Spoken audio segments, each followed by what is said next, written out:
Assalamu alaikum. You have learnt about human reproductive system and its function in chapter 2. Now let us discuss a closely related topic, reproductive health. First we know the learning objectives. First one understands the importance of sex education and reproductive health, and second one learns the importance of amniocentesis as a prenatal diagnosis. Prenatal diagnosis method is a amniocentesis.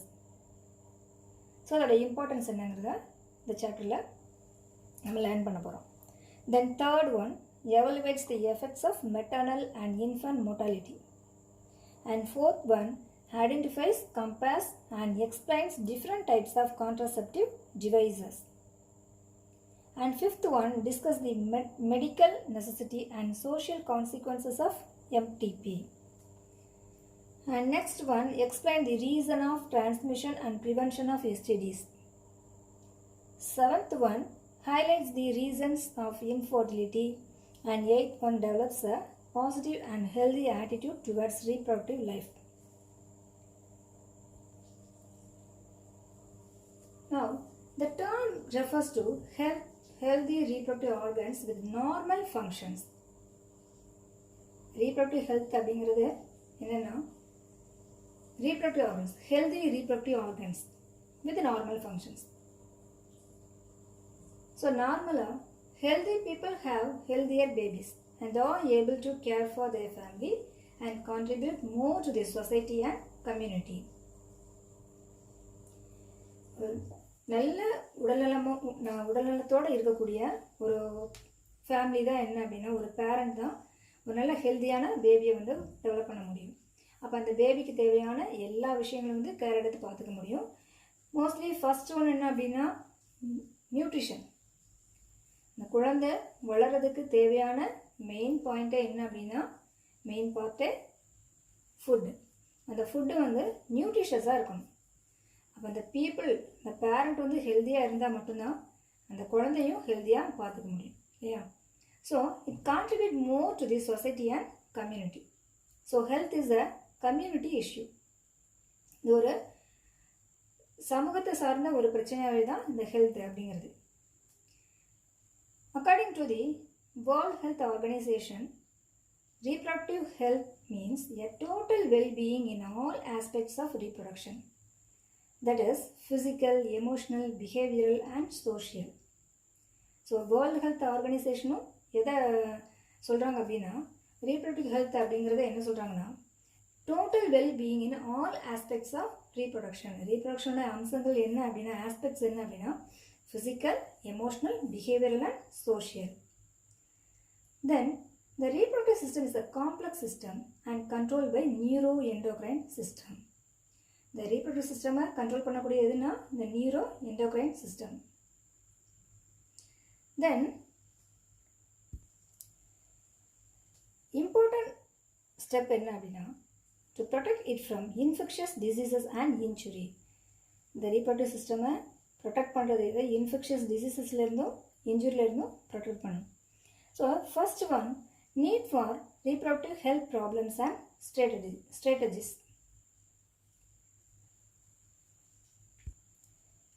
India was among the first few countries to initiate actions and plans to attain total reproductive health as social goal. These programs are called as family planning, initiated in 1951. So the reproductive health இதில் இருக்கக்கூடிய பிரச்சனைகள், அதாவது problems and strategies, அதை எப்படி வந்து அந்த பிரச்சனைகளை தீர்க்கலாம் அப்படிங்கிறது தான் ஃபர்ஸ்ட் நம்ம பார்க்கணும். இதில் ஃபர்ஸ்ட் ஒன், இந்தியா. நிறைய கண்ட்ரிஸ் வந்து நிறைய அதுக்கான அந்த ப்ராப்ளமை வந்து எப்படிலாம் வந்து நம்ம வந்து அந்த பிரச்சனையை வந்து தீர்க்க முடியும் அப்படிங்கிறத நிறைய பிளானிங் எல்லாமே போட்டிருக்காங்க. ஸோ இந்தியாவும் அதில் first one. So the programmes are call family planning. எப்போ இது பண்ணாங்க அப்படின்னா 1951. The programmes were improve and cover reproduction related areas under the popular name reproductive and child health care.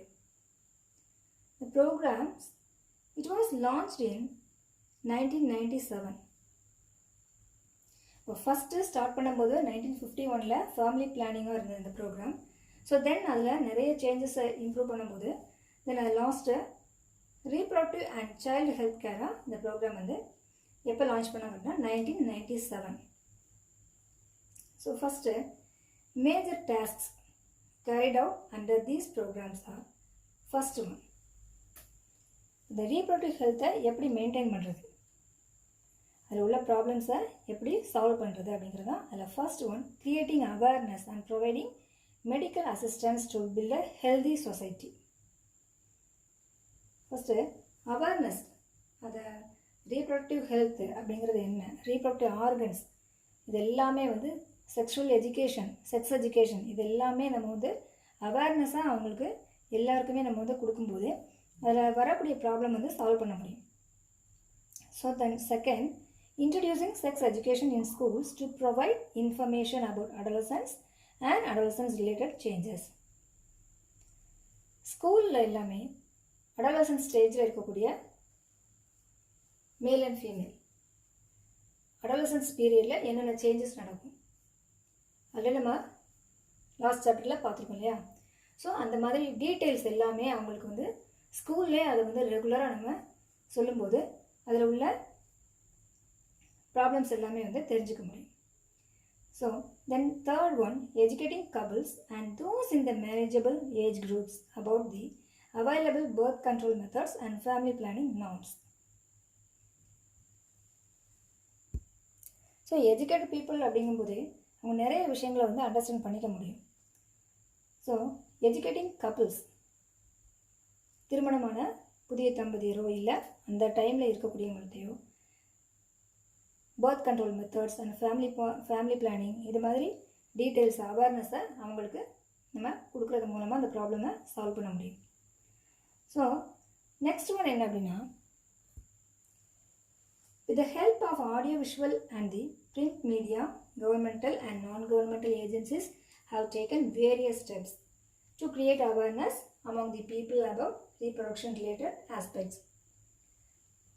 So இன்னும் நிறைய மக்களுக்கு வந்து எப்படிலாம் அவேர்னஸ் கொடுக்கலாம் அப்படின்னா, ஆடியோ விஷுவல் இல்லைன்னா நெக்ஸ்ட் என்ன அப்படின்னா பிரிண்டிங் மீடியா, அதாவது நிறைய பேப்பர்ஸில் வந்து இந்த மாதிரி அவேர்னஸ் மூலமாக நிறைய விஷயங்களை வந்து நம்ம அதில் தெரியப்படுத்துறது.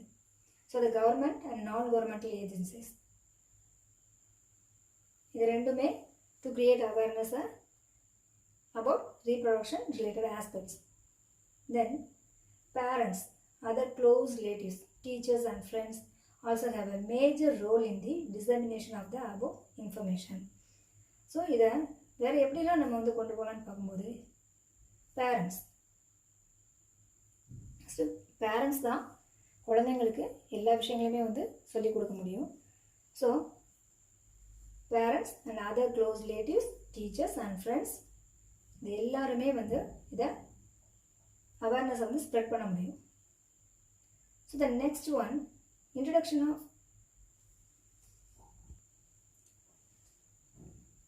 Sex education in schools. ஏன்னா ஸ்கூலில் வந்து இந்த மாதிரி செக்ஸ் எஜுகேஷன் பற்றி நம்ம சொல்லும்போது should also be encouraged to provide right information to the young so as to discourage children from believing in myths and having misconception about sex related aspects.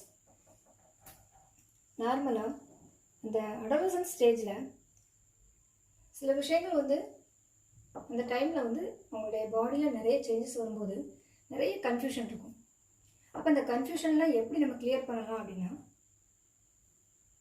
இந்த sex எஜுகேஷனை ஸ்கூலில் கொண்டு வரும்போது அதில் இருக்கக்கூடிய ரைட் இன்ஃபர்மேஷன் அவங்களுக்கு கிடைக்கும் இல்லையா.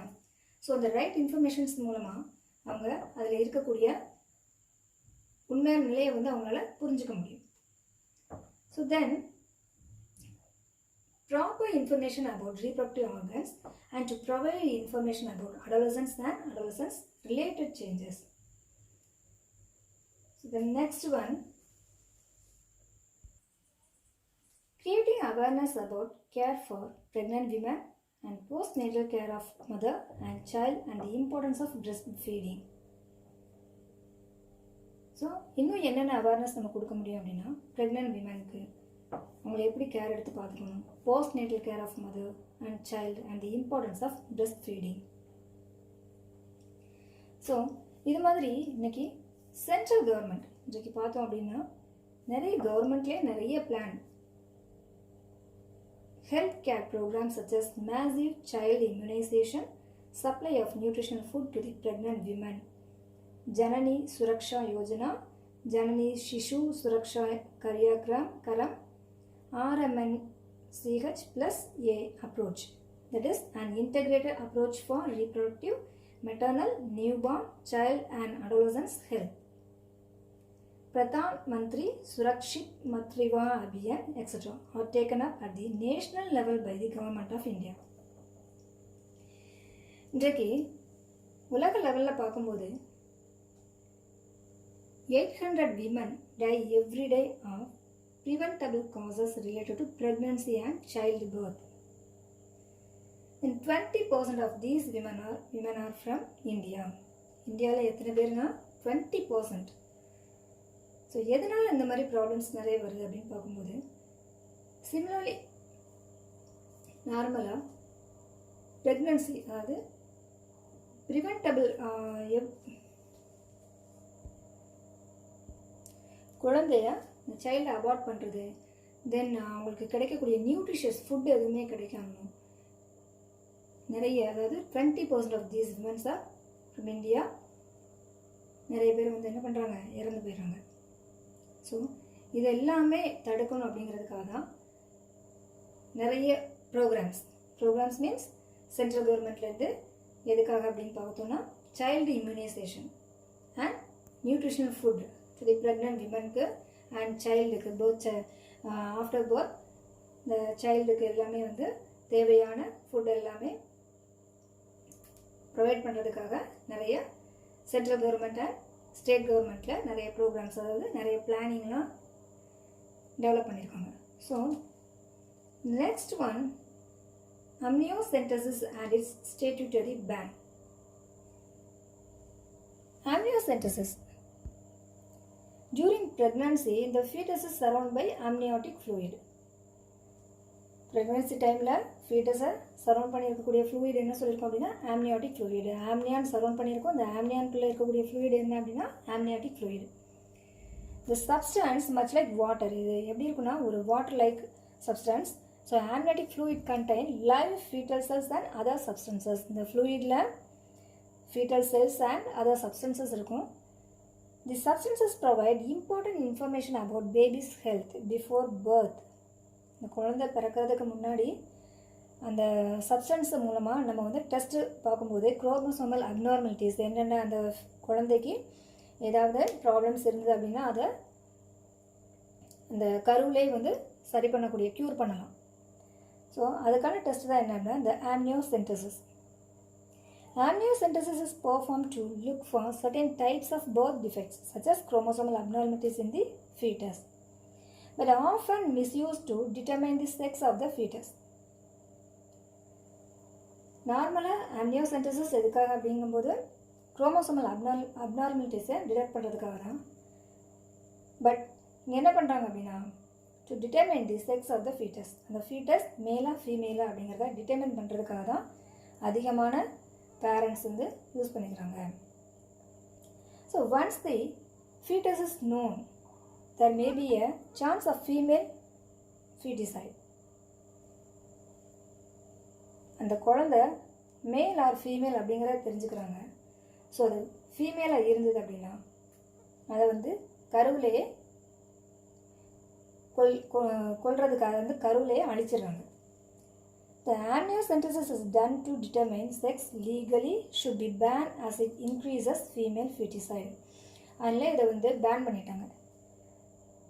இது மூலமாக அது ஃபீமேலாக மேலான்னு தெரிஞ்சுட்டு இந்த ஃபீமேல் பெண் குழந்தைங்க எல்லாமே வந்து சில பேரண்ட்டால் இல்லை அந்த வீட்டில் உள்ளவங்களாலையுமே அந்த குடும்பத்தினர்லாமே அதை வந்து அபார்ட் பண்ண சொல்லிடுறாங்க. ஸோ அதனால் கவர்மெண்ட்டை என்ன பண்ணிட்டாங்க அப்படின்னா இதை வந்து பேன் பண்ணியிருக்காங்க.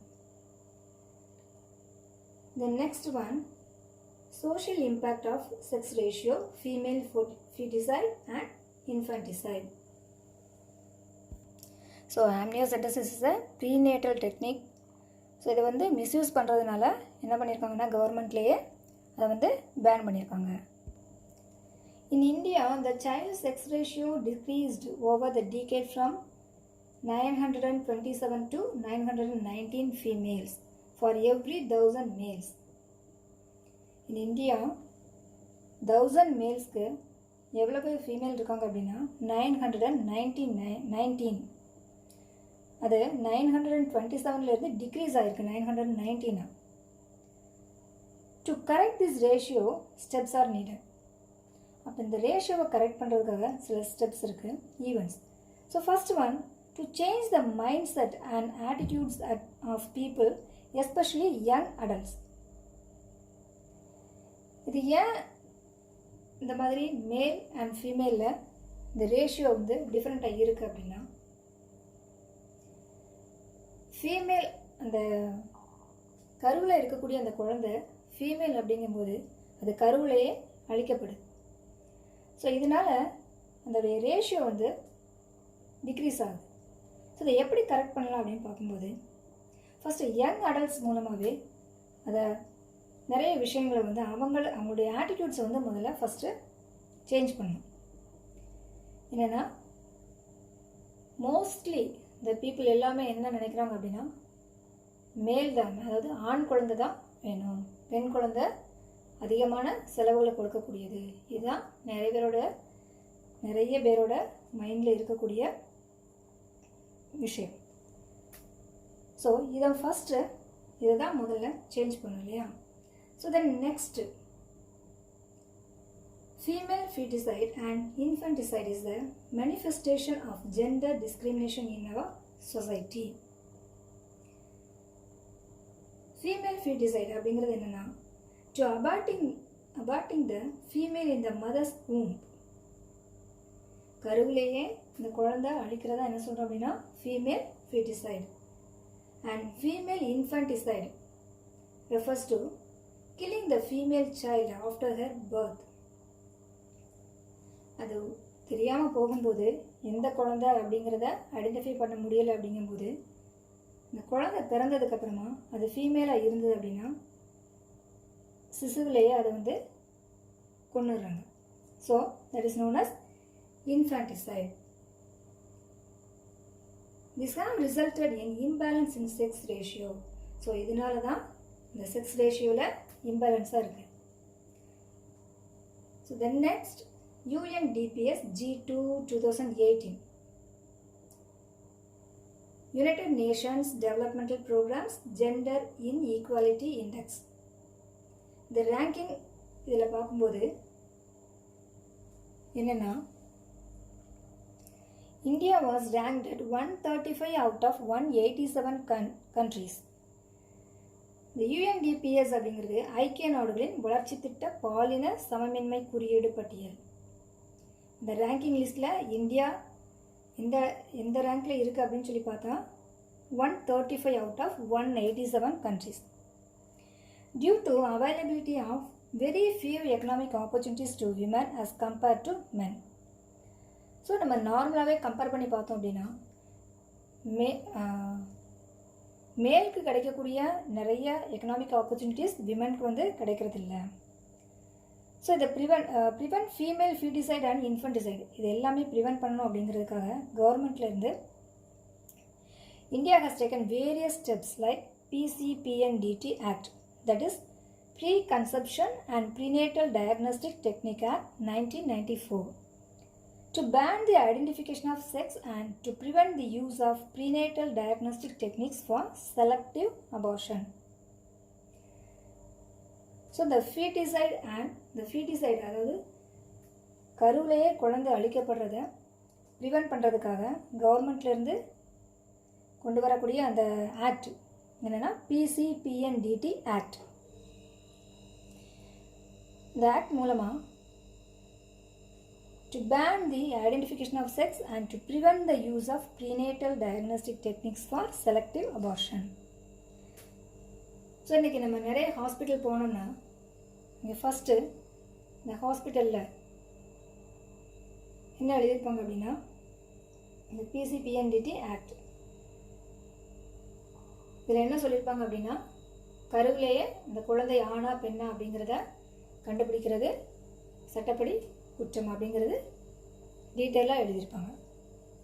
So various measures are taken by the government to ensure survival, provision of better nutrition, education, protection and empowerment of girls by eliminating the differences in the sex ratio, infant mortality rate and improving their nutritional and educational status. So, பெண் குழந்தைகளுக்கு தேவையான உணவு, education and protection and empowerment இதெல்லாம் கொடுக்கும்போது அங்கே வந்து அந்த ஃபீட்டிசைட்ஸ் வந்து இருக்காது. என்னென்னா பெண் சிசு கொலை அங்கே இருக்காது. ஸோ அதை தடுக்க முடியும். So then next one POCSO act. POCSO act means prevention of children from sexual offences. இன்றைக்கு அதிகமாக பெருகிட்டு வரக்கூடிய ஒரு மெயின் கிரைம் என்ன அப்படின்னா பாலியல் வன்கொடுமை.